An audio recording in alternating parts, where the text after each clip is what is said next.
Hey guys, and welcome to another video from the Parrott Bros. Now today we're going to be doing a video, another how-to, as I know you guys love them, and this is fitting a battery voltage indicator to this panel here. Now you can just about see it there. I've got it fitted, it looks nice and discreet, doesn't look out of place, and I can simply press this button, see that I've got 10 volts, so I'm going to need to bring my jump pack to get it started. Now, the whole reason I've been doing this is because I saw a guy called Jamie Marshall. If you're on Instagram, you'll know who he is. Beautiful blue TT. And I got the idea from him. He fitted a little voltage indicator on the side. And basically, it's for those who have a weekend car, a garage queen, a fun car that they don't use all the time. Now, especially with COVID, you've had your car parked up. You've not really had anywhere nice to go. And often, if you've got a few accessories inside, or you leave the alarm on, obviously over time the battery will drain. If it's been cold like it has, we've had snow and all sorts, the battery could also be on its way out anyway.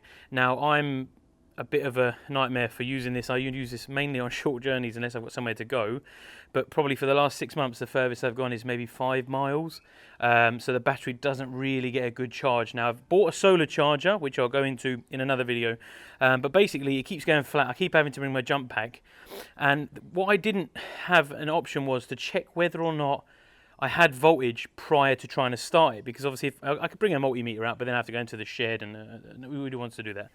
And basically, I just wanted to be able to have a quick look, like pop the bonnet, have a quick look. Right, I need the jump pack, so then I'm not going to lose the radio code. I'm not going to lose the throttle body settings just by starting the car. And obviously the battery is flat, so it disconnects.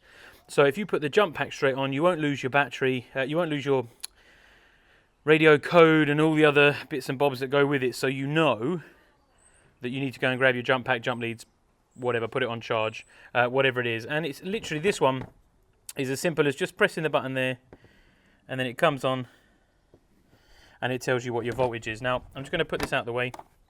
We'll get this jump started, and then I will show you how it works.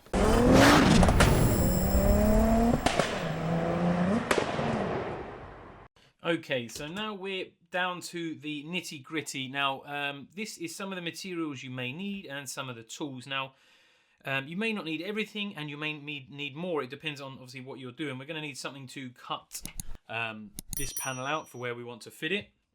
So dependent on whether you've gone for a round one, you'll need a Parrott cutter. For something like this, you might need a little hacksaw blade and a drill bit. Maybe drill the 4 corners and then hacksaw in between, or a multi-tool or something similar. I haven't quite decided which one of the two I fancy yet.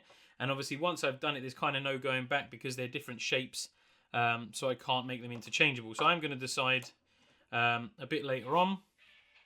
So with this is kind of all the bits I've got. Most people will have some fuses, they'll have some crimps, they'll have a little bit of cable, maybe some heat shrink or tape, bit of electrical tape, dependent on what you've done before. I've gone and bought a fuse holder. I've tried to do this all with stuff you could get in Halfords, local car part stores, etc. So this is just an inline fuse holder.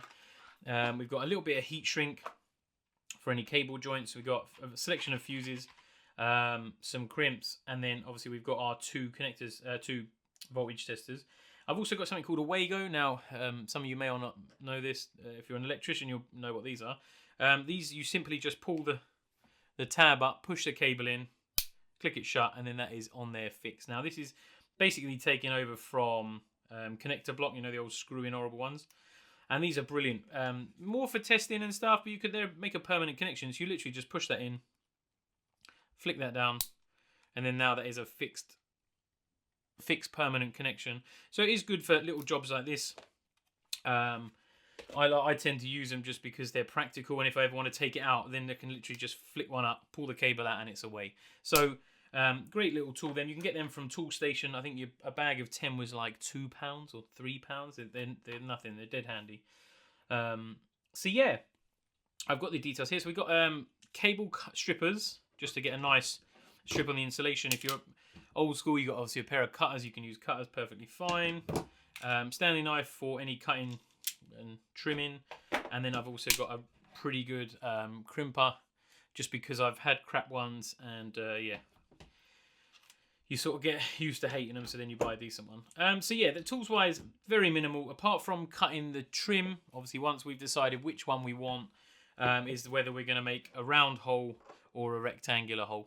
I bought a battery just to show you what they look like, because these all do from 5 volts to 25 or 30 volts, something like that. So you can see there, 9.57 volts. It gives you a percentage. Not sure what the percentage is of, but...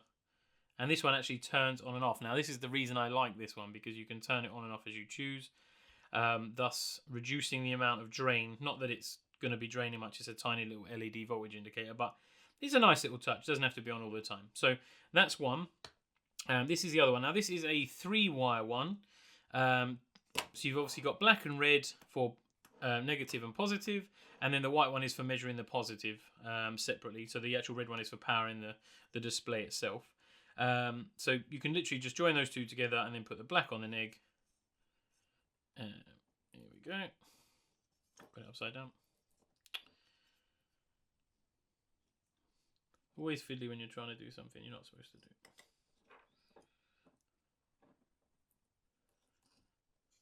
Right, so you can see there 9.67 volts. Now this is blue. I don't know how well it shows up as blue. There it is, the reflection on my hand. This is blue. You can get red, green, maybe yellow. I'm not 100% sure, but there's definitely quite a few options in colour on this one. This one's probably going to be a little bit harder to cut out just because it's rectangular and you don't have a great deal of overlap to go against. So a little bit more fiddly, but it depends which one you prefer. It does look quite nice. Now, the only thing with this one is it doesn't turn off. So you can either have it on permanently, which won't drain loads because it's only a little LED. You could put a switch in, or you could have it on some sort of pull-out connector, or you could just take the fuse out, and then if your car's sat and then you want to check it before you try and start it, stick the fuse in, have a little look. So it all depends. I mean, I'm probably going to lean towards this one just because I like the fact that it turns on and off. I'm still going to put the fuse obviously in line, and I'm still going to have crimp connectors, so worst case I can always just pull one off should I not want it on there. So that is kind of an array of what you may need. So if you've got all these tools, then you know you're good to have a go. I'm just going to quickly nip out to the car and have a look as to where in this I can fit it, because you've got to allow for the depth of the connector, also the connection of the connector as well. Now that is actually 4 centimeters, which is quite a bit. It's coming up on 2 inches, so it's quite a bit of depth. So I need to make sure it's not going to foul on anything once I put it on, because obviously that's the fuse box on top of the battery, and the battery sort of comes to there. So it may be this back edge is probably more preferential, or on this out on the side here somewhere. But I'll shoot out to the car, have a quick look, and I'll give you all the places that you can probably put it. But please check prior to doing it, just in case you've had a new battery fitted and it's a little bit bigger, or you've got some aftermarket stuff there. You never know. So yeah, I will come back to you in a minute once we've been down to the car and had a look. After checking on the car itself, there's a couple of places that really stick out that are going to be fine for either of them. And they are basically at the back top left. You've got about 3.5 inches of space. Easy enough to check. Just literally put this on your car and you can put your fingers in. You can reach in just about 3.5, 4 inches. You'll be able to feel it, get a rough idea. Like I said, please check on yours before doing this. But this is just to give you an indication of where to look. And then on the top right hand side, nearest where it meets the wing, again you've got above the hole. Pull the tape off, you can see a bit better there. So you've got above the hole about 3.5 inches again. So you could put either one, whichever you prefer, where you want to put it. I'm probably going to go for the round one, simply just because it's got the on and off button, a nice little touch. Plus, it's going to be a lot easier to fit, and it's actually got this nice retaining screw, the nut on it, so you can get it nice and tight, and you know it's not going to go anywhere. Worst case, you can always throw a little bit of PTFE on the thread if it's not particularly tight. You can get a nice good purchase, get it up there nice and tight, and it's flat, so you'll get a nice fix in, and I don't think that'll look out of place just sat there on the corner. I'm going to go for the top corner here, just because I think there looks a little weird. So yeah, so what we'll do, I'm going for there. So top left, I'll do the hole drilling later. I'll go and find a starrett cutter that fits, or a cone cutter or whatever. And we'll go through some of what we need to do.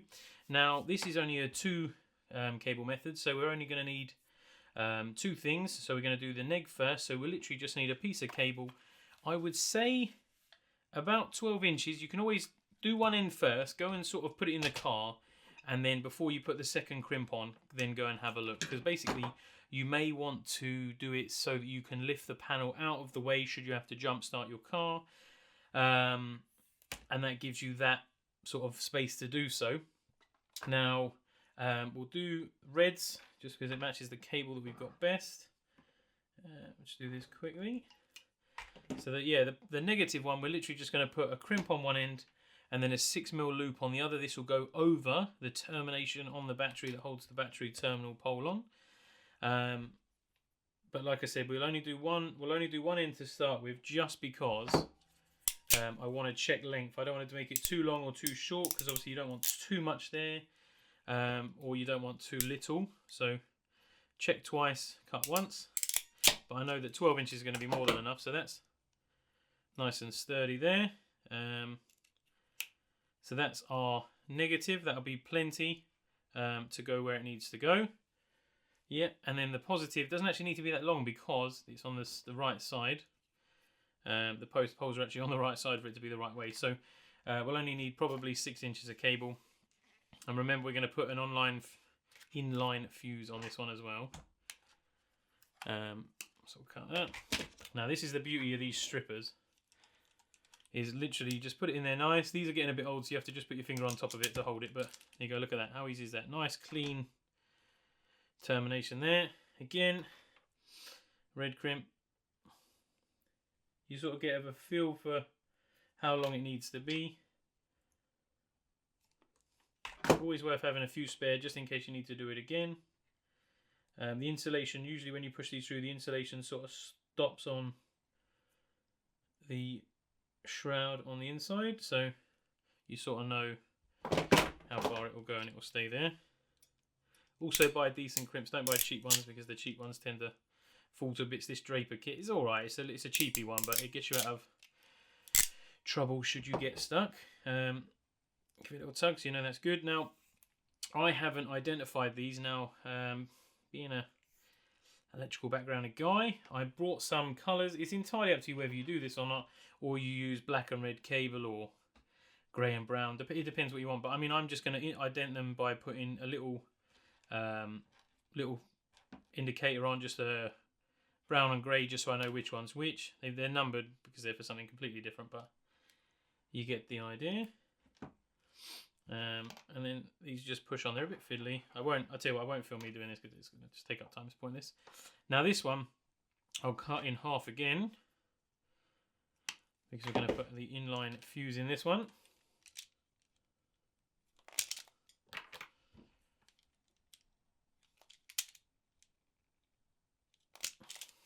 But yeah, it's nice.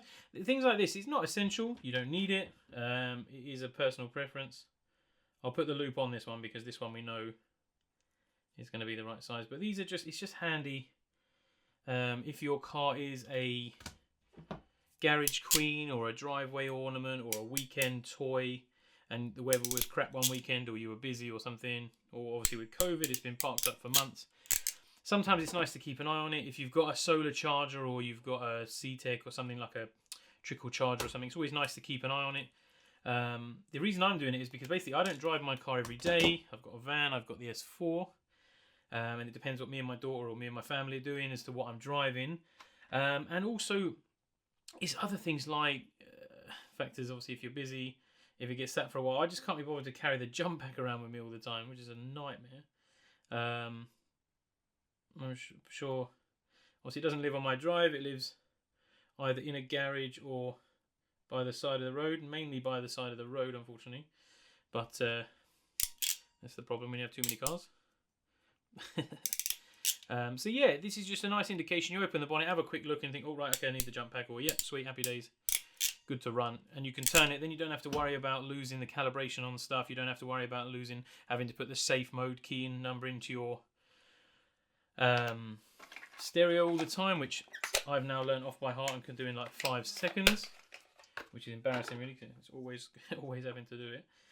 So yeah, this fuse holder, you can either do it like this. So you've got an inline fuse holder, just push a fuse in, put that on the battery, then you've permanently got the ability to take it off. Or you can just literally, I'll show you this just because this is a bit of a hack. If you get a fuse, make sure you get the right one, and that it pushes right on there. It's a bit loose. These are a bit big, to be honest, for that. But what you can do is you can just get a pair of grips and squeeze them down so they're a bit tighter, and they'll slide straight over that like a beauty. Or, does this kit have the little ones? No, it does not, but it has the normal ones, so you can see what I'm on about a bit better.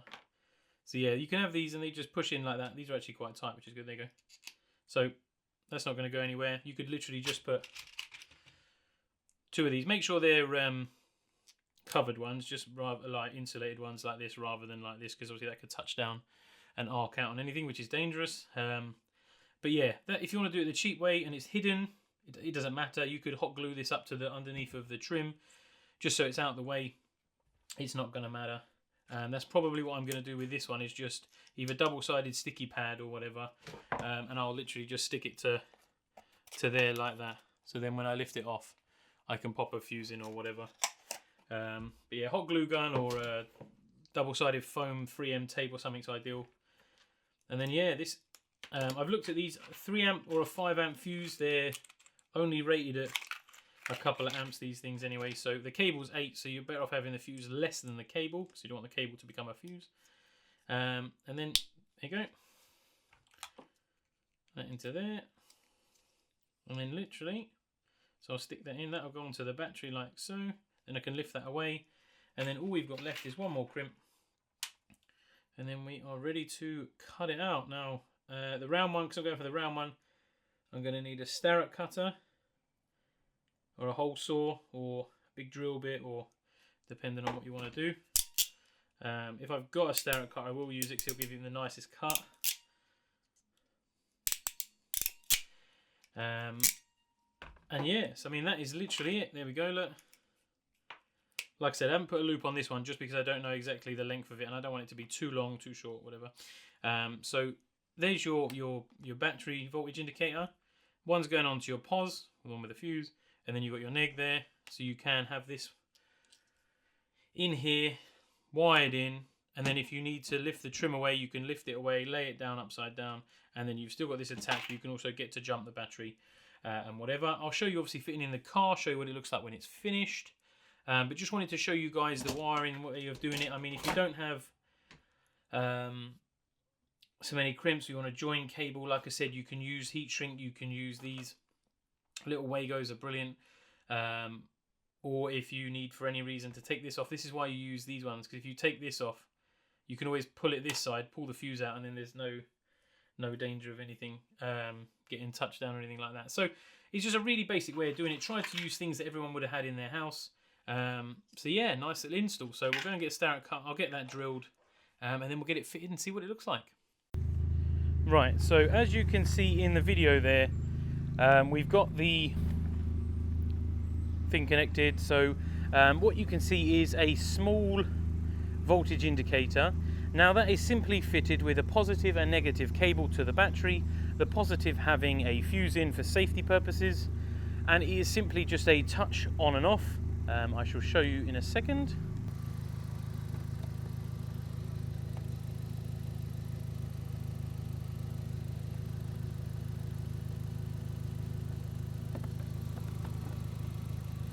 Now with this is also ideal for checking things like your alternator, make sure that it's charging as it should. Most batteries should sit between sort of 12.3 and 13, depending on how good they are, how much of a charge they've had recently, and other factors like that. When it's on charge in the car and you're driving, you should see 14-ish, 13.9, 14, somewhere around that. So if you're not getting that, if you're getting 12s, then the likelihood is your alternator is on its way out, if not failed already. But then you'll probably know that because you'll get a battery light because it's not charging. So as you can see, it's a real simple setup, real basic design, but also really effective and handy for those who don't use their car on an everyday basis. But to be honest, you could get one fitted just for looks, just to have a check, because you never know when it might come in handy. For the sake of a £5, what can you do, eh? Now, let's jump on to our competition winners for the month. Hey guys, now, so for the most important part of the video, of course, it is the free prize giveaway. Now, this was discussed on the first video of the Sunday of this month. And we're going to pick the winners today, which, as you can see on the screen here, is 9 o'clock on the 21st of the 2nd, 21, as discussed after 4 p.m. There's not been any other comments put on this video today. So, like as shown here, we'll pick this video. We'll go into this comment picker. We'll paste it in there. We're going to filter duplicates. We'll include replies because it's only going to be one per person anyway. And as always, is UK. So we'll see how many we got. So there's 121 unique comments from different people, which is fantastic. So there's going to be 2 prizes. First prize I'll draw, which is now. We'll do the catch can install kit first from Cloud9. So we'll pull that first. So this will be for the catch can install. Good luck. Patrick Andrews, congratulations, mate. You've won the full catch can install. Drop us a message. We'll verify you and then we'll get you linked up with that. And we're going to pick another winner for the £50 store credit. So good luck.